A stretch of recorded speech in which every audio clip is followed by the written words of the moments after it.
Boa tarde. Antes de qualquer coisa, eu gostaria de começar pedindo desculpa. Essa é a primeira vez que eu gravo uma aula. Eu acho que o momento que a gente vive pede isso, que a gente faça alguns esforços. Eu tenho muita dificuldade em aparecer em vídeos, não é uma coisa que eu goste, que eu costume fazer. Mas eu vou fazer esse esforço. Estou aprendendo como que mexe com essas tecnologias.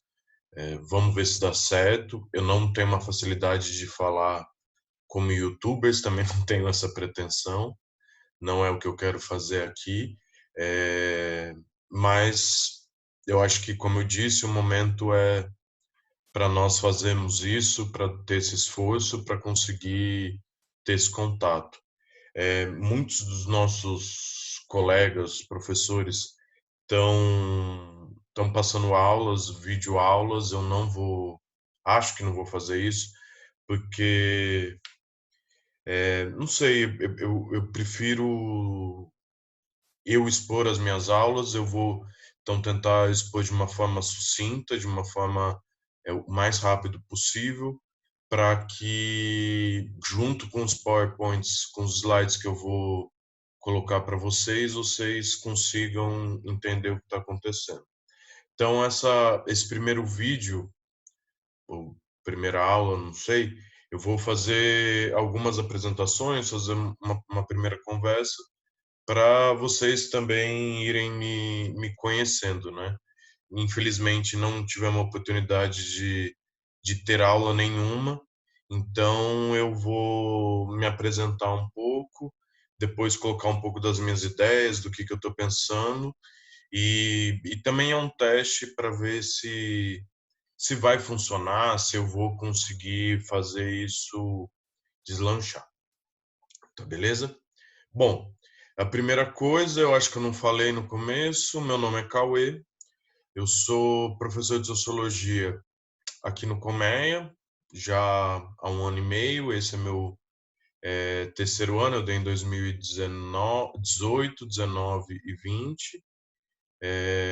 E também dou aula na rede estadual, e eu faço na rede estadual em Valinhos. Eu sou morador de Valinhos, e eu faço doutorado em ciência política na Unicamp. Eu estudo algumas greves que aconteceram no Brasil entre 2011 e 2015, greves que aconteceram por fora do sindicato, e que por isso eu acredito que seja um fenômeno, que seja algo interessante, que possa ser estudado. Então é isso do que eu acho que eu gostaria de me apresentar nesse primeiro momento. Daqui a pouco eu vou falar um pouco mais sobre o conteúdo, mas por enquanto é isso, e a gente vai se conhecendo.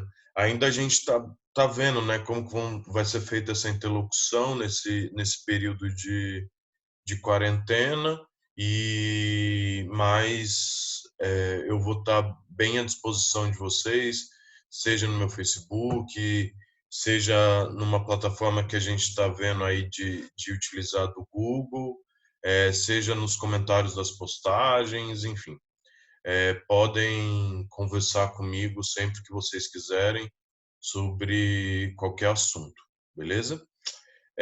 Bom, eu tenho começado os últimos 2 anos dando aula com uma conversa muito específica. Eu acho que esse ano ganha uma profundidade e uma importância ainda maior.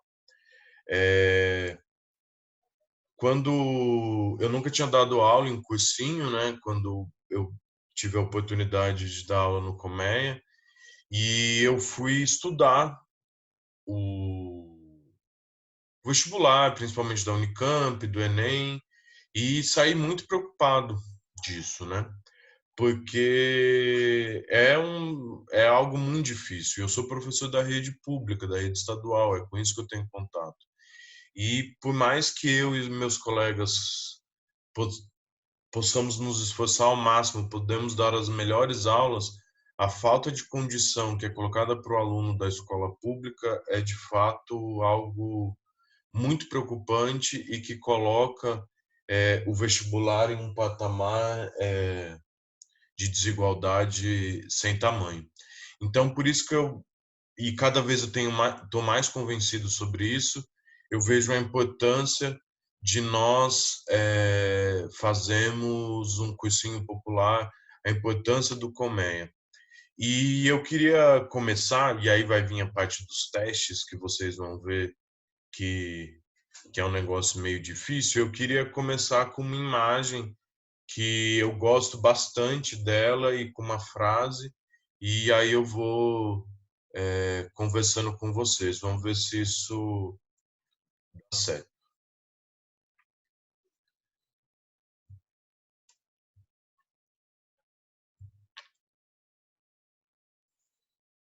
Eu,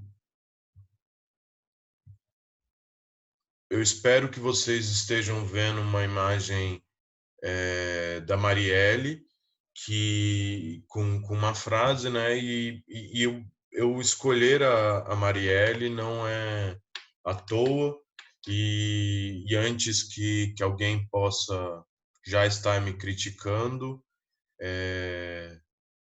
não é por tem uma motivação política, mas também não é o centro do que eu quero colocar. Essa frase não é da Marielle, né? Quando se é pobre, estudar é o maior ato de rebeldia, não é da Marielle, mas eu acho que combina muito com o que é a Marielle. A Marielle foi uma aluna de cursinho na favela da Maré, eu não sei se todo mundo sabe disso, e é dali que a Marielle começa a ter contato com o mundo, né? Com conhecer o mundo. Então, com seu ativismo político, de se tornar uma liderança na sua comunidade e principalmente estudar. Vai fazer faculdade de Ciências Sociais na PUC do Rio de Janeiro, vai se tornando uma liderança, se torna assessora parlamentar e até que é eleita vereadora e brutalmente assassinada em 2018, como todo mundo deve se lembrar. E,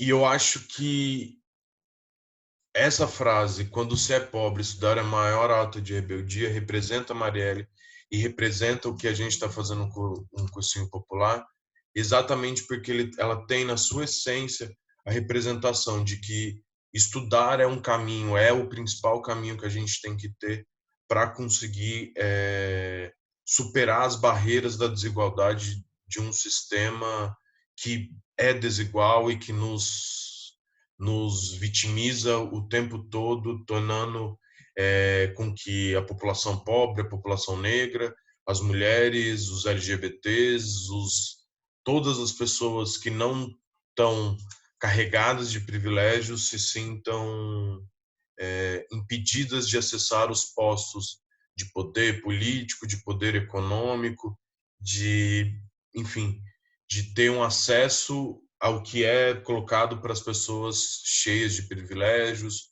para os homens brancos, heterossexuais, ricos, e principalmente a questão da riqueza é muito importante. Então, o cursinho popular é muito importante para que a gente consiga ter esse ato de rebeldia que é estudar, que é de ocupar as vagas nas universidades públicas. E quando eu digo ocupar os espaços, as vagas nas universidades públicas, eu estou dizendo com muita certeza, com muita convicção do que eu quero dizer.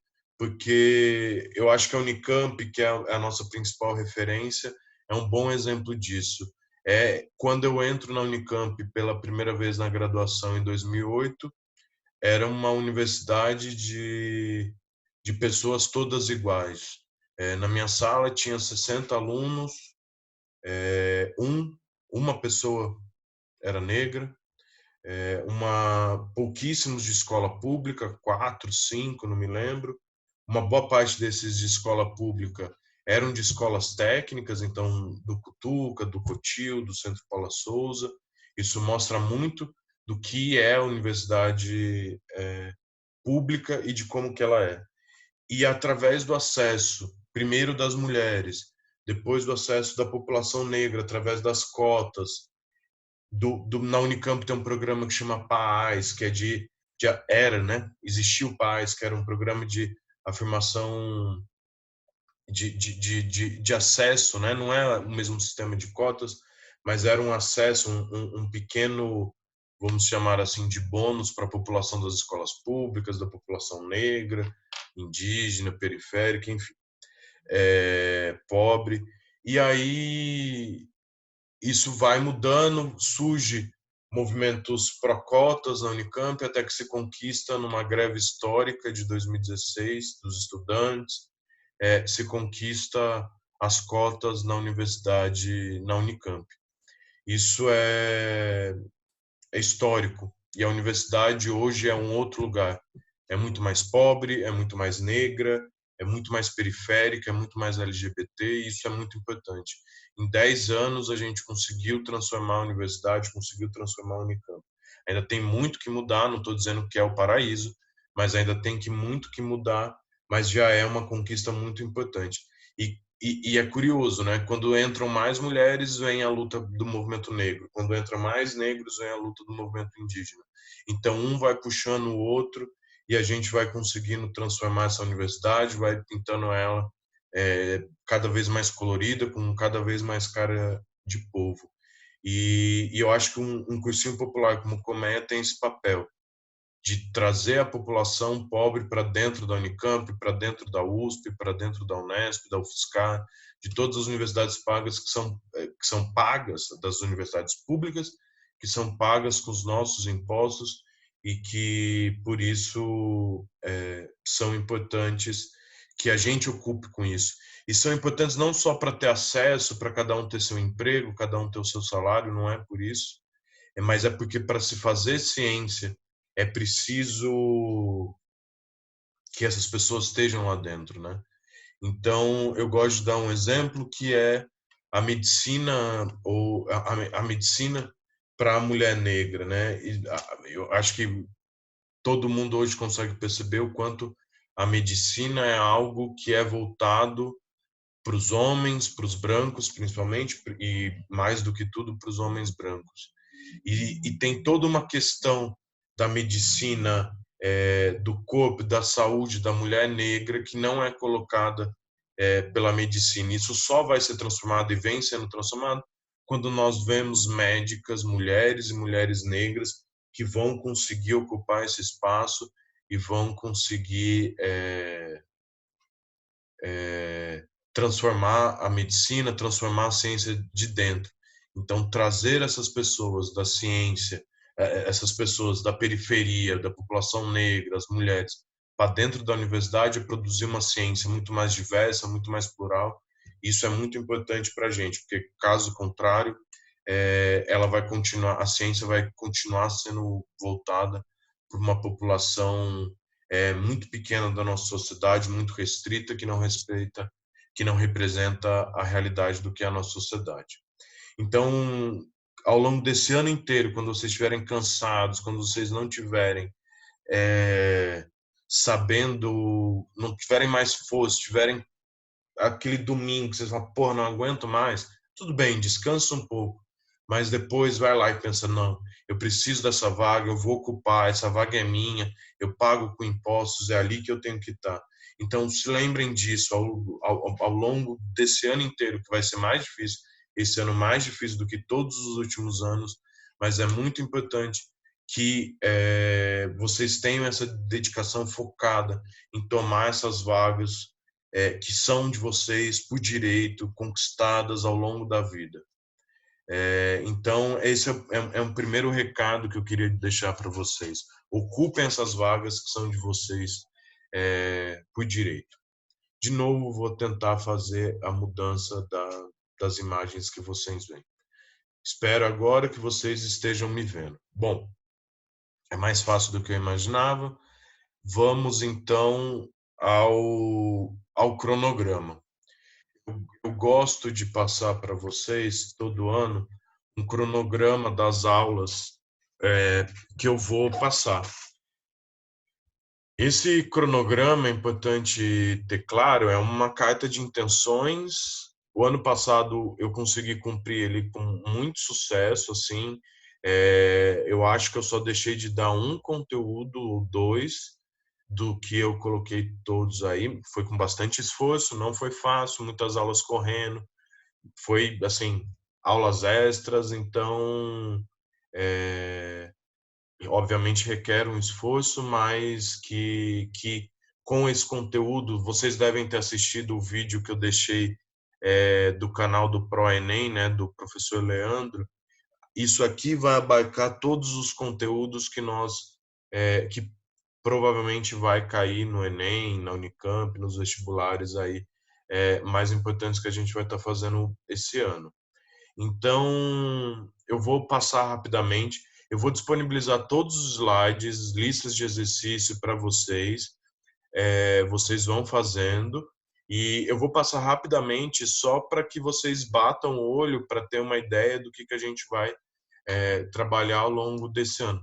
Eu já percebi que eu estou olhando muito para baixo, que é onde está a minha tela. Eu vou tentar buscar olhar para o celular, tá, gente? De novo, é um negócio muito difícil, muito novo que eu tô aprendendo a fazer junto com vocês. Vamos lá.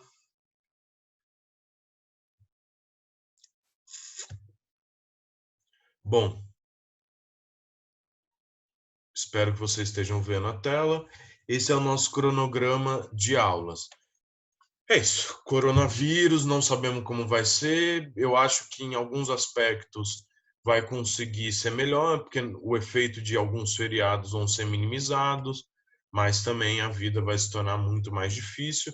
Mas eu pretendo colocar para vocês uma aula por semana, talvez na segunda-feira, que é o dia que nós teríamos aula, talvez em algum outro dia, vamos vendo o que vai acontecendo, mas esse é o meu cronograma que eu pretendo ter de aulas com vocês. Vamos lá. O ano passado, eu não sei se tem alunos do ano passado, mas o ano passado eu dividi já os dias certinhos. Eu não vou fazer isso, porque é isso, a gente não tem nenhuma lógica do que será esse ano. Mas primeiro, uma parte mais básica, que são essas aulas da aula 2 à aula 5, que eu vou estar apresentando para vocês a história do surgimento da sociologia e os três principais sociólogos, que são Durkheim, o Marx e o Weber, que nós carinhosamente chamamos de os três porquinhos. Eu posso ter tampado o microfone nos últimos minutos. Depois, essas aulas 6 e 7 são aulas juntas, né? Que é sobre a diversidade e a desigualdade social no Brasil, entender como que é esse processo de formação da sociedade brasileira.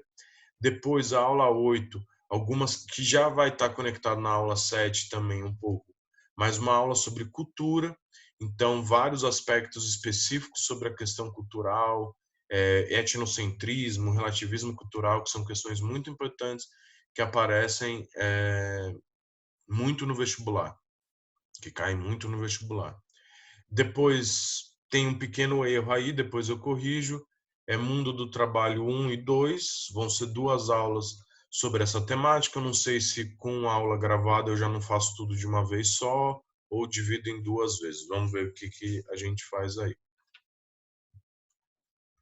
E aí, o segundo bloco de aulas, uma primeira aula, ela é uma conexão com o debate sobre cultura que nós estávamos fazendo, que nós fizemos na primeira aula, mas colocando um pouquinho diferente aí para a gente entender o que é o civilizado, o que é barbárie, quem que é o bárbaro, quem que não é, e já conectando com as aulas, principalmente do 12 e 13 no debate sobre política, o que é poder, o que é Estado, como que essas três coisas funcionam. Depois essa aula que eu chamo de conceitos políticos básicos, que é governo, regime, cada um dos tipos de estados, e cada um desses três tipos os tipos de governo e os tipos de regime. Depois, aulas 14, 15 e 16 é sobre os movimentos sociais, então, o como que a gente entende os movimentos sociais, o como funcionam, e aí depois explicar um pouco os velhos e os novos movimentos sociais, o que são os velhos e os que são os novos movimentos sociais, e dar exemplos mais concretos. Depois, essas aulas são, vamos dizer assim, extras que nós podemos ter, que são aulas que são mais encerradas em si mesmos, né? Então, uma aula sobre o debate de meio ambiente, de preservação ambiental, de consumo. Obviamente que isso é ligado à biologia, mas nós também temos essa preocupação na sociologia. Então, esse é um primeiro, essa é uma aula na questão do meio ambiente. Depois, uma aula sobre violência e criminalidade, depois uma aula sobre religião e a aula sobre sociologia, sobre os sociólogos brasileiros, que é bem importante, bem interessante, mas infelizmente não cai no vestibular e eu não cai tanto no vestibular e eu não vou privilegiar esse assunto, tá? Por isso que é a última aula e foi essa aula e a aula sobre religião que eu acabei deixando de lado o ano passado porque não deu tempo, tá certo? E vamos tentar fazer com que esse ano funcione, dê certo. Bom, eu queria conversar, porque eu acho que faz parte da sociologia, eu queria conversar com vocês um pouquinho sobre a questão do coronavírus, né? Eu acho que primeiro é entender a proporção, entender que nós estamos falando de algo grave, que é algo paradigmático na história da humanidade, não tem outro termo, é de se mudar a sociedade. Existe um mundo antes do coronavírus e existe um mundo depois do coronavírus. A gente tem que entender isso. A gripe espanhola mudou o mundo, a peste negra mudou o mundo e vários efeitos de pandemia. A pandemia tem um efeito de transformação do mundo. Então, existem dois mundos, antes e depois do coronavírus. Vai ser um impacto gigantesco na organização social do mundo. A gente não está tendo uma dimensão porque o combate que a China realizou foi muito bom. E a gente acha que vai ser assim no mundo inteiro. Infelizmente, não vai ser assim. O que está acontecendo na Itália, daqui a alguns dias vocês vão ver o que vai acontecer nos Estados Unidos, e infelizmente o Brasil vai ser um desses próximos países com uma situação desastrosa. Então, mas isso, vejam, isso não é para a gente criar pânico. Vamos seguir as nossas vidas, infelizmente, dentro de casa, tomando todos os cuidados possíveis.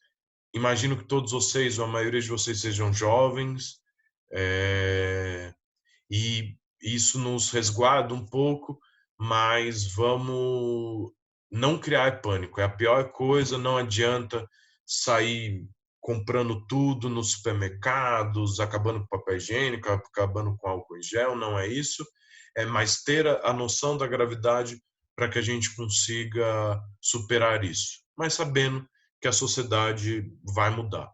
Eu já disse um pouco, os impactos humanos vão ser tremendos, gigantes, a perda de vida é algo inestimável e, infelizmente, vão ser muitas vidas que vão ser ceifadas ao longo desse período e a gente tem que preservar todas as vidas que forem possíveis. Se a gente conseguir economizar que uma pessoa morra, isso já vai ter valido a pena. Porque são vidas humanas que importam e a gente tem que ter consciência disso. Os impactos econômicos também vão ser tremendos, e aí a sociologia tenta, junto com a economia, entender um pouco melhor o que serão esses impactos econômicos, mas temos que ter consciência que a economia já tem setores da economia chinesa que desaceleraram 20%, isso vai impactar o mercado mundial completamente e as nossas vidas. Então, a gente vai continuar discutindo o coronavírus, o impacto do coronavírus, para além desses meses que a gente vai passar em quarentena. E a sociologia tem muito a responder disso. E eu acho que eu sou um apaixonado pela ciência e o primeiro post que eu fiz, né, eu falei disso, né? Mataram a ciência, mas ela estava muito bem viva. É, e, no mínimo, a gente tem que aprender isso. A ciência é muito importante, temos que nos balizar a nossa vida a partir da ciência. Não existe nada maior e melhor que a humanidade tenha criado que não a ciência. E quem vai nos salvar é a ciência, nesse momento. Então, ouçam os biólogos, ouçam os médicos, ouçam os cientistas que dizem para a gente o que deve e o que não deve ser feito. E a sociologia nesse caminho também, né? Todos esses estudos sobre aonde vai, o que está acontecendo, é a sociologia que está explicando. Não é puxando sardinha para o meu lado? Mas a sociologia explica muito do que é o coronavírus e o impacto que ele está tendo na nossa sociedade. Então, entender os países onde estão sendo afetados, os países onde foram primeiros afetados, o que estão sendo mais afetados, é a sociologia que pode responder isso. E então, isso mostra a importância da ciência, em primeiro lugar, e a importância da sociologia para a gente entender. Vou pegar um exemplo básico. Surge na China, por alguns motivos que a sociologia, junto com a biologia, consegue explicar. Vai primeiro para onde? Para o Japão e para a Coreia do Sul, que são os países onde tem mais contato. Vai para onde depois? Vai para os Estados Unidos, vai para a Europa, que é onde tem maior conexão entre esses países com a China e com o Japão. Isso é sociologia. Entendeu? Porque isso é fluxo de capital, é fluxo de pessoas, é fluxo de mercadoria e tudo mais. Entendeu por que a Itália, por que a Espanha estão vivendo situações tão desastrosas? Tem motivos, e é a sociologia, é a ciência política que pode explicar para a gente. Entendeu por que infelizmente, o Brasil é um dos próximos países que vai ser altamente impactados pelo coronavírus? É a sociologia que vai fazer isso. Então, eu queria terminar com isso, de que a ciência está muito bem viva e é a ciência que vai nos salvar desse, não consigo pensar em outra palavra, desse sofrimento nesse momento. E a sociologia pode nos ajudar muito a explicar isso, explicar o que a gente está vivendo agora. Tá certo, gente? Bom, esse foi uma primeira aula, um primeiro teste. Vou fazer esse sofrimento de assistir agora, ver como ficou. Façam perguntas, façam críticas. Eu acho que eu vou gravar a primeira aula hoje também e já subo logo para vocês essa aula de hoje. Tá certo, gente? É isso, valeu, obrigado. Críticas, não se inscrevam no canal, não curtam essas coisas. Só estudem bastante e vamos se falando e é isso. Valeu.